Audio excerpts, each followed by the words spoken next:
چې د چا مال حرام وي لکه سودخور وي کاروبار د حرام وي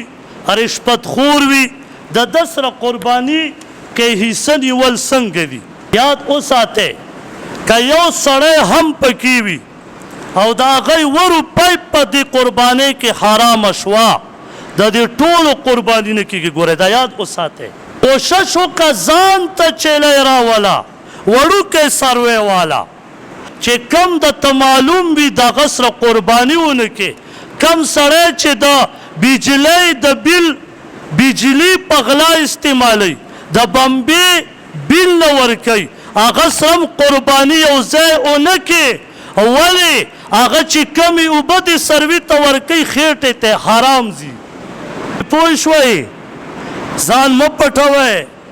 ګورئ دا حق قسم په الله د دې تپوس به کېږي ګورئ اگر چې حکومت څومره ظلم کوي او دې کې قرباني حرامه نه کې د بجلۍ بیل هم ورکوه غلا ایسي لګه ایسي مه لګوه تش پکې ته کښېنه خو لیکن غلا مه کوه که دغه اوبه دې په څاروي وسکړې ځان ته دې حرامه کړه ولې د دغه اوبو د څاروي په دې وجود په وینه کې ننوت نو چې څاروی د قربانۍ په ورځ حلالې پیمان و دې نه به غوښه جوړوي په دې کې به وله تس ګیا ګډی بوس به وله په دې اوبو لوندې دې نه به غوښه جوړېږي دا څاروی تا ته حرام شو